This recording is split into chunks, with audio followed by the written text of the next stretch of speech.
और उठाओ ननद के खर्चे। शाम का वक्त था और मौसम भी बड़ा सुहावना हो रहा था। मनोज अभी अभी ऑफिस से आकर बैठा ही था। माँ और बाबूजी दोनों टीवी देख रहे थे और शीतल लैपटॉप लेकर बैठी थी। सरला, अरे ओ सरला, जरा एक गिलास पानी तो देना। जी अभी लाई। माँ ये टीवी की आवाज़ थोड़ी कम करो ना, देख नहीं रही हो मैं लैपटॉप में कुछ काम कर रही हूँ। अरे ऐसा क्या काम कर रही हो? अरे भैया अब वो मेरा रिजल्ट आने ही वाला है तो मैं सोच रही थी कोई जॉब ही शुरू कर दूँ। अरे पर तेरे बाबूजी तो बोल रहे थे कि तेरी पढ़ाई पूरी होते ही तेरे लिए अच्छा सा लड़का देखकर तेरी शादी कर देंगे। अरे हमने जो इतना पैसा पढ़ाई पर लगाया है उसका क्या? अब तो कमाने का नंबर आया है तो इसकी शादी की बात कर रहे हैं। अभी शीतल की उम्र क्या है माँ? हाँ माँ जी, अभी शीतल की शादी मत करो। अभी उसे नौकरी करनी है तो पहले उसे अच्छे से नौकरी करने दो। हमारी लड़की इतनी गुणी है कि देखना नौकरी के बाद तो रिश्तों की लाइन लग जाएगी। अच्छा ठीक है, जैसा तुम सबको ठीक लगे। कुछ दिनों बाद शीतल का रिजल्ट आता है और वो बड़े ही अच्छे नंबरों से पास हो जाती है। सब घर में बड़े ही खुश होते हैं।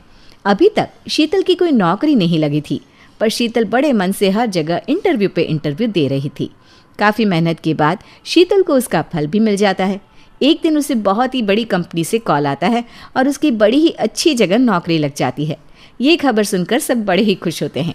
मैं ना कहती थी मेरी ननद है ही इतनी काबिल कि छोटी मोटी नौकरी नहीं बल्कि बहुत ही बड़ी कंपनी में नौकरी लगेगी इसकी।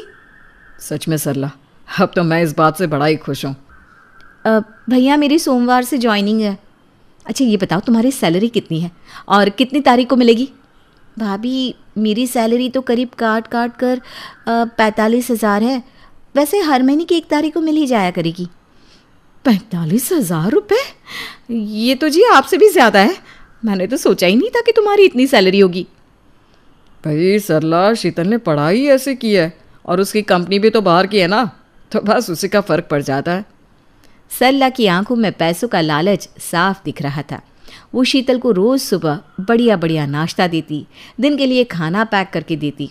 उसे तो बस महीने की उस तारीख का इंतज़ार था जब शीतल अपनी सैलरी लेकर आने वाली थी। आखिरकार वो दिन भी आ ही गया और सरला यहाँ से वहाँ घर के चक्कर काट रही थी। अरे कहाँ रह गई ये महारानी, आज तो सैलरी मिलनी है, मुझसे तो और इंतज़ार ही नहीं हो रहा। हाय भाभी, आज तो बड़ी गर्मी है, मैं तो मर गई। अरे मैं अभी तुम्हारे लिए ठंडा लेकर आती हूँ। हाँ भाभी प्लीज़ जल्दी लेकर आओ। ये लो जल्दी से ठंडा पानी पियो। मज़ा ही आ गया ठंडा पानी पीकर। आज तो तुम बड़ी खुश होगी ना? खुश? पर ऐसा क्यों, आज कुछ है क्या? अरे आज तुम्हारी सैलरी जो मिली होगी पूरे 45,000 रुपया। अच्छा हाँ, मैं भूल ही गई थी। शीतल अपने बैग से पैसों का लिफाफा निकालती है और अपनी भाभी के हाथ में देती है। सरला की तो नोटों के वजन से बोलती ही बंद हो जाती है। इसे आप ही संभालो भाभी, मेरे बस की नहीं है पैसे वैसे संभालना। मुझे जब ज़रूरत होगी ना तो मैं आपसे मांग लूँगी। अरे हाँ हाँ बिल्कुल, ये तुम्हारे ही तो पैसे, मैं अपने पास ना एकदम संभाल के रखूँगी, तुम बिल्कुल भी चिंता मत करना। बस फिर सब ऐसे ही चलता रहा। शीतल अपनी पूरी सैलरी हमेशा अपनी भाभी सरला को देती रही और सरला संभाल संभाल कर तिजोरी में रखती रही।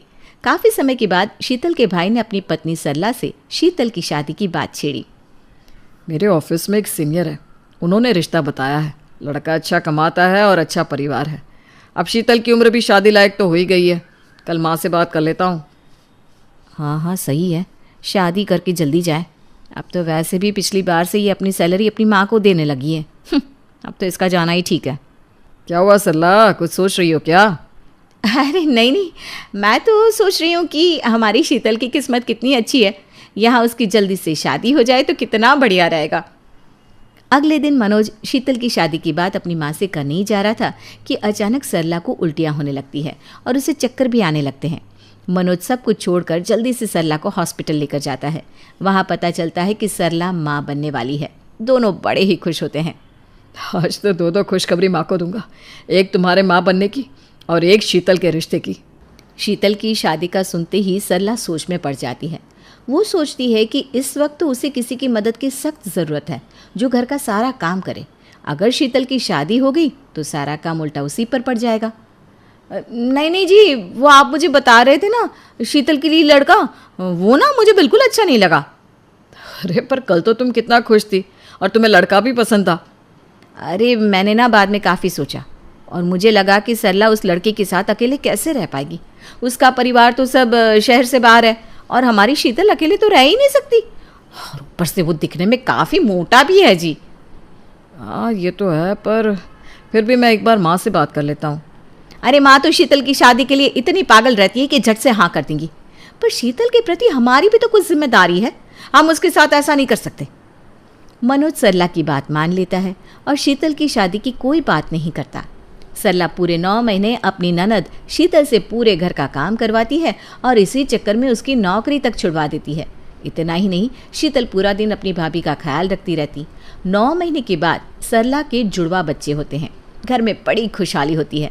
बच्चों को देखने मनोज की मौसी भी आती है। बच्चे तो बड़े ही प्यारे हैं, बिल्कुल माँ पर गए हैं। हाँ पर देखो इसकी आंखें बिल्कुल मनोज पर है।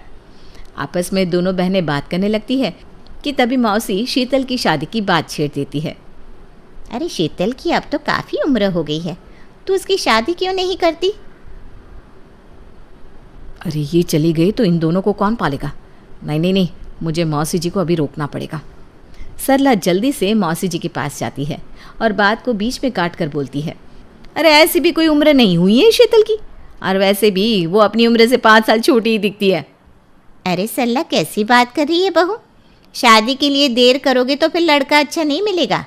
अभी तो मेरी ही नज़र में 2-4 लड़के हैं। अरे मौसी जी, अभी तो शीतल पहली बार बुआ बनी है। अगर शीतल शादी करके चली गई तो मेरे बच्चों को तो बुआ का प्यार मिलेगा ही नहीं ना। अच्छा ठीक है। अरे बहन थोड़े दिन और रुक जाते हैं ना, उसके बाद मैं तुझे खुद बता दूंगी। ठीक है भाई, जैसी तुम्हारी मर्जी। सरला पूरे दिन अपने बच्चों को शीतल के भरोसे छोड़ देती है। शीतल बच्चों को खूब प्यार करती है, इसलिए उसे उनको संभालने में कोई दिक्कत भी नहीं होती। पर सरला यहाँ बस उससे अपने बच्चे पलवा रही होती है। बच्चों को खिलाना, सुलाना, नहलाना सब कुछ शीतल के सर आ जाता है। धीरे धीरे बच्चे बड़े भी हो जाते हैं और अब तो स्कूल जाने का वक्त आ जाता है। अब तो मेरे बच्चे पल गए, अब मुझे इस शीतल से क्या ही काम पड़ेगा। मैं आज ही इनको बोलती हूँ अपनी बहन की शादी करवाओ। शाम को सरला मनोज से शीतल की शादी की बात करती है। अरे तुम तो शीतल को घर से भेजने को तैयार ही नहीं होती थी और आज तुम खुद उसकी शादी की बात कर रही हो।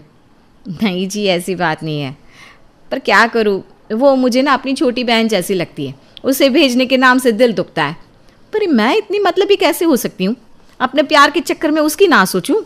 उसका भी तो शादी करने का मन करता होगा ना। अब मैं अपने मन को समझा लूँगी, आप बस ना शीतल के लिए रिश्ता देखो। ठीक है, मैं कल ही मौसी को फ़ोन करता हूँ, उनकी नज़र में कोई ना कोई रिश्ता ज़रूर होगा। मनोज अगले दिन अपनी मौसी को फ़ोन करता है और उनसे शीतल के रिश्ते की बात करता है। आ गई याद कि घर में एक बिन ब्याही बहन भी बैठी है। अरे मौसी ऐसी बात नहीं है, आप बस उसके लिए कोई बढ़िया रिश्ता बताओ ना। जब 6 साल पहले तेरे बच्चों के जन्म के वक्त मैं आई थी, तब शीतल की उम्र 31 साल की थी। अब वो 37 साल की हो चुकी है। इतनी उम्र की लड़की से कौन ही शादी करेगा? मैंने तब बहुत समझाया था, पर किसी को मेरी बात समझ में ना आई। मौसी जी आप ऐसा मत बोलो, देखिए ना कोई तो रिश्ता होगा। देख, मेरी नज़र में तो इसकी उम्र का कोई लड़का नहीं है। तो अपने फूफा को फ़ोन कर, शायद वही कोई लड़का बता दे। मनोज अपने फूफा जी को फ़ोन करता है, पर वो भी यही जवाब देते हैं। अब मनोज हर जगह शीतल के लिए लड़का ढूंढने लगता है, पर शीतल की उम्र इतनी ज़्यादा हो चुकी थी कि उसे कोई लड़का नहीं मिलता। सरला रोज़ रात को मनोज से यही पूछती कि कहीं कोई बात बनी क्या, पर मनोज का जवाब हमेशा ना ही रहता है। मनोज शीतल के लिए लड़का ढूंढ रहा होता है और अचानक एक दिन उसकी माँ का देहांत हो जाता है। हे भगवान, ये सब क्या हो रहा है? अगर शीतल की शादी नहीं हुई तो ये ज़िंदगी भर यहीं पड़ी रहेगी। सरला भी अपने मायके और आस पड़ोस में बात करके शीतल के लिए लड़का देखती है, पर दूर दूर तक कोई लड़का नहीं मिलता।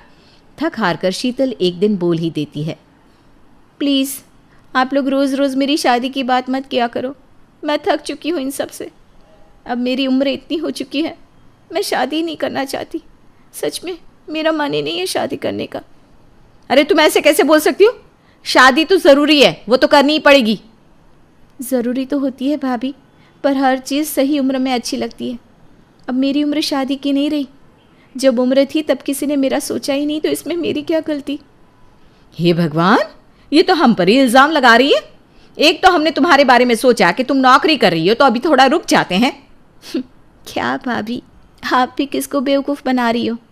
पहले मुझे कभी ये बात समझ में नहीं आई, पर जैसे ही आपके बच्चों ने स्कूल जाना शुरू किया और आप मेरी शादी के पीछे पड़ गई ना, तो मैं सब समझ गई।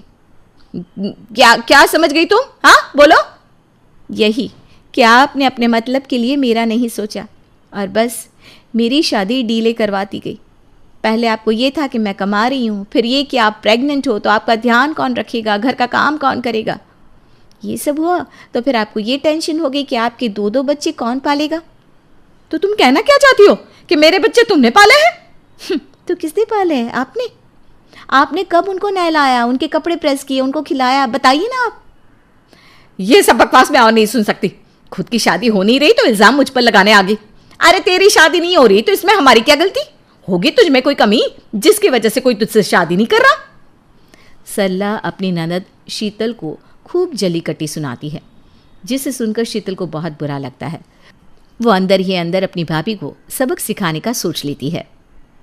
भैया मुझे कुछ पैसे चाहिए, मैं अपनी सहेलियों के साथ मार्केट कपड़े लेने जा रही थी। सरला, जो तुमको कल पैसे दिए थे ना, उसमें से शीतल को दे दो। वो पैसे? अरे पर तुम्हारे पास तो पहले ही इतने कपड़े पड़े हैं, फिर और पैसे बर्बाद क्यों करने? अरे भाभी आप ही ना, थोड़े दिन में दिवाली है तो सोचा भीड़ में जाने से अच्छा है अभी जाकर कपड़े ले लूँ। चलिए जल्दी से पैसे दीजिए, मुझे लेट हो रहा है। मनोज ये सब क्या है?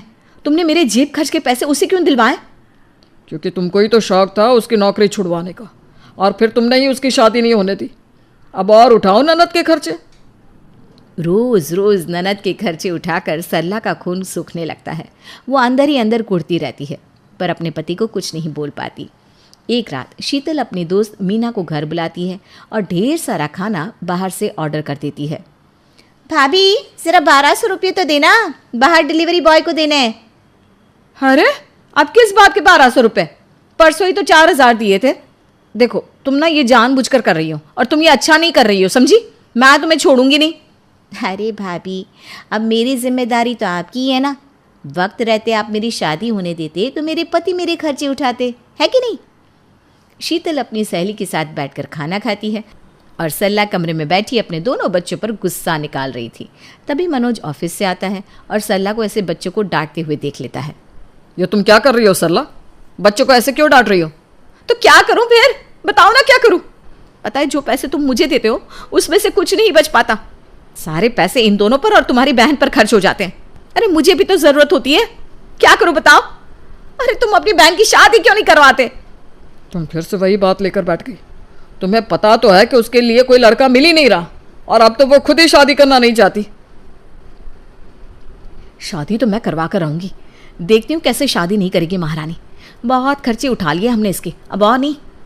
2 दिन बाद सरला के घर में एक बूढ़ी औरत और उनका बेटा शीतल के रिश्ते के लिए आते हैं। मैंने पहले ही बोला था अब मैं शादी नहीं करूंगी, तो क्यों बुलाया किसी को? देखो अब वो लोग बाहर कमरे में बैठे हैं, उनकी बेइज्जती करोगे ना तो तुम्हारी ये बहन का नाम खराब होगा। वो तो सबको जाकर बोल देंगे लड़की बदतमीज़ है, इसीलिए अभी तक इसकी शादी नहीं हुई। मनोज शीतल को बड़ा समझाता है और वो अपने भाई की खातिर बाहर जाकर बैठ जाती है। आपका नाम क्या है? वरुण। वो लड़का हकला रहा था। शीतल और मनोज दोनों गुस्से से सरला को देखते हैं। लड़का और उसकी माँ शीतल के लिए हाँ कर देते हैं। उनके जाने के बाद मनोज और शीतल दोनों सरला से कहते हैं, वो लड़का हकला है, मैं उससे शादी करूंगी। सरला वो हमारी शीतल के बिल्कुल लायक नहीं है। अरे तो शीतल की उम्र भी तो देखो। सरला तुम ऐसे बोल भी कैसे सकती हो? आज शीतल की जो उम्र है ना, वो तुम्हारे बार बार रोकने की वजह से हुई है। आज तुम इतनी जल्दी कर रही हो कि बस किसी से भी शादी करवाने को तैयार हो गई। सरला गुस्से में वहाँ से चली जाती है। शीतल के मन को बड़ा सुकून मिलता है कि कम से कम उसका भाई तो उसके साथ है। मनोज भी सरला के पीछे पीछे जाता है। आपस में दोनों में बहस होने लगती है। शीतल थोड़ी देर बाद जब अपने भाई भाभी के कमरे के पास से गुजरती है तो अभी भी सरला और मनोज कुछ बात कर रहे थे। ये सब तुम्हारी गलती है सरला। तुमने अपने लालच में शीतल की शादी नहीं होने दी और आज तुम्हारी वजह से वो जिंदगी भर मेरे सर पर बैठी रहेगी। अरे अगर आप ये बात समझते हैं तो बाहर चिल्ला क्यों रहे थे? क्यों शीतल की शादी उस हकले से होने नहीं दी? अरे अगर मैं नहीं मना करता तो वो खुद कर देती और बुराई आती मुझ पर। हम ये काम चालाकी और सूझबूझ से करेंगे। तुमको पता है ना माँ ने विल में क्या लिखवाया है कि अगर शीतल ने कभी शादी नहीं की तो सारी प्रॉपर्टी उसी को मिलेगी। अब इस लाखों की प्रॉपर्टी के लिए हमें उसके खर्चे तो उठाने ही पड़ेंगे जब तक उसकी शादी नहीं करवा देते। हे भगवान, मेरा भाई भी ऐसा ही निकला।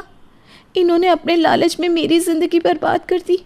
शीतल को बड़ा दुख होता है और वो एक चिट्ठी छोड़कर हमेशा के लिए वहाँ से चली जाती है। वो एक किराए के घर में रहने लगती है और वापस जॉब ज्वाइन कर लेती है। कुछ समय बाद ऑफिस में एक सीनियर आदमी शीतल का अच्छा दोस्त बन जाता है। जब उसे शीतल के जीवन के बारे में पता चलता है तो वो भी उसे अपने बारे में बताता है कि उसका भी दुनिया में कोई नहीं है और उसकी बीवी सालों पहले गुजर गई। कुछ समय बाद शीतल उस आदमी से शादी कर लेती है और खुशी खुशी उसके साथ अपना संसार बसाती है।